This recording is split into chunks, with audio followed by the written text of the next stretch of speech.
大家好，我是涅槃说史。今天呢，我们继续来说民国时期的土匪旧事。湘西地处武陵山脉的腹地，这里山高水险，猿挠稠度，土地贫瘠。那么就是在这样一个环境里面呢，在历史上就提供了一个滋生匪患的温床。深受土匪侵扰的湘西人民，当年只要一回想起群魔乱舞时代的土匪罪行，就会胆战心惊，谈虎色变。这个湘西土匪最早的记录呢，是来源于清朝时期的嘉庆年间编写的《龙山县志》，其中是这样记录的：一与川省接壤，红钱黑钱诸匪时亦窜入，黑钱者换包设骗局，行踪诡秘；红钱则拜把结党，柳窥侍臣，兵役获其伙犯，中途拦截，名曰打炮火。边角地方不可不严密缉拿。至于本境匪徒，生长玉桐越山拔岭，皎洁若圆，夜学必偷窥昼，则闲游村市，暗藏利刃，名曰黄善伟。小而锐，追捕紧急，挺持格斗，或于无人烟处，劫取孤客财物，不与则路刃相向，甚至砍伤臂足。又或扶悬崖丛中四行旅经过，突出不意，推锯石垛，行旅经走，持负担于地，从而绝之。种种凶掠不一而足，若过于姑息，容忍不能除害，则良善无从安度。那么到了民国时期呢，湘西土匪一直没有停止过活动。这些为匪动机和目的并不那么完全一致的群体呢，又在不断的分化整合，他们的身份也随着政局的变化而变化。忽而呢是劫富济贫的侠盗，忽而呢又是反抗暴政的农民武装，忽而呢又为打家劫舍的凶悍古匪，忽而又摇身一变成了政府的军队。而且这种身份的变化，在民国的历史上，比起历史上任何一个时期都要容易得多。这些情况就为一些本来并无多大政治理想的人呢，提供了一个奋斗的目标。动荡的社会局面呢，也为相当多的所谓乱世豪杰提供了功成名就的机会。当时的湖南龙山就出了这么一个匪王，为了洗脱土匪的身份是屡屡接受政府招安，结果呢，没想到是一次次被骗，多次死里逃生，而且初心不改，被当地人笑称看水浒只看了前半本。好了，今天我们就来说说这个湘西匪王蜀大王瞿伯接的故事。瞿伯接，湖南龙山老兴贾田西人，出生于清朝的光绪26年。他的祖父在清朝时还中过举人，家里颇有田产，但是由于他不善经营，到晚年时家道就开始逐渐中落。瞿伯接的父亲呢，又是个游手好闲、不务正业之辈，赌钱抽大烟很快家产就全部被耗尽了，家里就剩下几间破房，勉强遮风挡雨，吃了上顿愁下顿了。这个瞿伯接和他父亲还不大一样。据说他出生的时候1900年属鼠嘛，他的父亲就给他算过命，算命先生称这个孩子呢是一个6一属贵之命。当然这可能是一个后人附会的传说当然有意思的是，你分析下还挺有意思。6乙代表着命中的变化与灵活。瞿伯接这人天生适应力强，能够在动荡的世界中不断调整自己的位置。而属贵之命呢，则象征着机智、聪慧和生存的本能，注定他能在困境中找到出路。好了，不整这些玄学了，咱们继续往下说。这个瞿伯接啊，幼年的时候就特别爱好玩刀弄枪啊，性情豪爽，喜欢结交朋友。年龄再大一点了呢，他就帮人看守梁实同树林茶林，并且在这期间啊，结识了一大批以此为业的社会青年。由于其有很强的组织和领导能力，被公认为大哥。23岁那年，瞿伯接觉得这样下去那也没法出人头地啊。于是呢，为了寻求更大的出路，瞿伯接就去了区公所当兵。由于他确实有些能力，很快呢就成了区公所的自卫分队长，担任区长瞿代亮的护卫。这里啊，我们要简单说下当时湘西龙山当时的一些情况。在1926年以前啊，龙山有2股武装，一股呢是刘子良，一股呢是施兴武。这个刘子良啊，是湘西王陈渠珍陈老统手下的团长，办民团起家的。陈渠珍我们上期已经讲过了，在此呢就不再赘述了。施兴武呢是地方势力打神兵起家的民团团手，这个我们后来专门要讲。当然啊，他虽然在龙山只占据了2个乡，但是野心呢很大，一直看不惯刘子良。为了扩大自己的势力范围，招兵买马，经常越界和刘子良厮杀，兼并地盘，企图取代刘子良。当时施兴武到瞿伯接所在的2所乡来扩充实力，而与瞿代亮不和，于是就利用袍哥大爷瞿烈成和瞿代亮有戏的这么一个环节，把瞿代亮给杀了，让瞿烈成做了区长。这个瞿烈成啊，是瞿伯接的远房叔侄，于是瞿伯接呢也就投靠了瞿烈成。靠着这个关系，瞿伯接就经常带着10几条枪，经常跑到刘子良的势力范围内抢劫。后来搞了一段时间，胆子越来越大，就和其七舅张明富合伙，这样又做了1年多，势力逐渐扩大，自成了一股势力。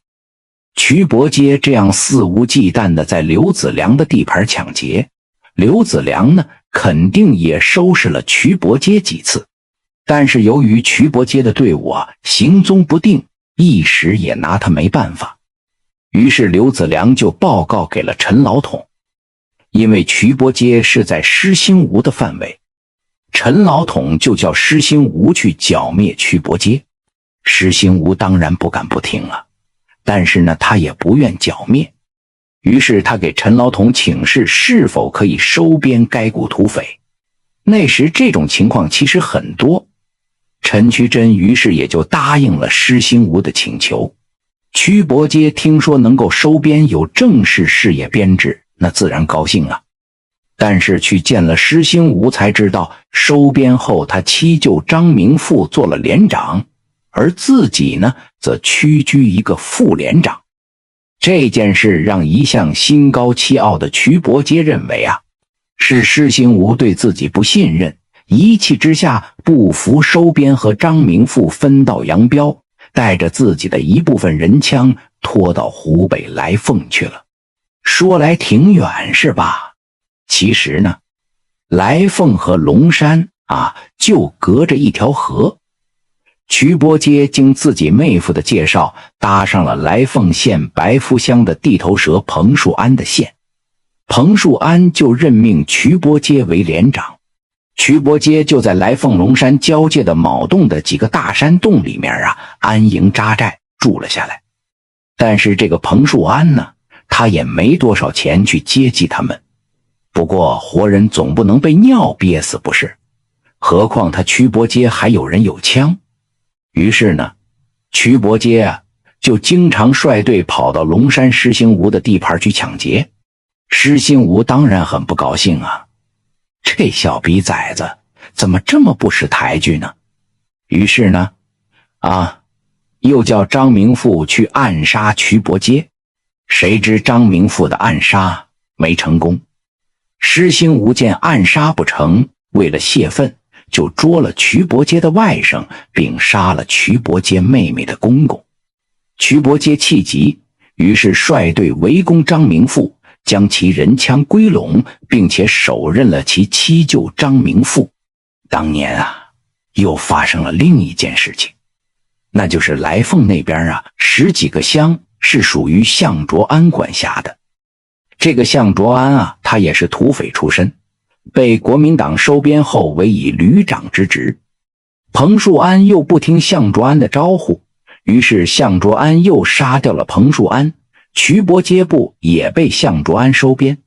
而河对面，施兴吾也越搞越兴旺，到底还是把刘子良的人马给全部收拾了。施兴吾占据了整个龙山后，又开始打来凤的主意。于是两边人马互不相容，在龙山来凤交界处打了一场硬仗。这时瞿伯阶本来就对施兴吾怀恨在心，在战斗中表现得异常凶狠。他率部打死打伤施兴吾100多号人，还活捉了不少，从而得到了项卓安的器重，奖励了他20几条枪。施兴吾这边呢，吃了败仗，痛定思痛，就找区长瞿烈成去找瞿伯阶讲和，希望他回到龙山，要钱给钱，要枪给枪。这个事情着实让瞿伯阶出乎意料，一时不好定夺。但是这事很快就被项卓安的手下知道了，于是对瞿伯阶产生了怀疑，处处防着瞿伯阶只得准备出走。结果回去后呢，施兴吾他并没有完全兑现承诺，除了委任了瞿一个副营长名义，枪一支也没给。瞿这才意识到自己是受骗了。他本来就和施兴吾有矛盾，这下就更加不满了。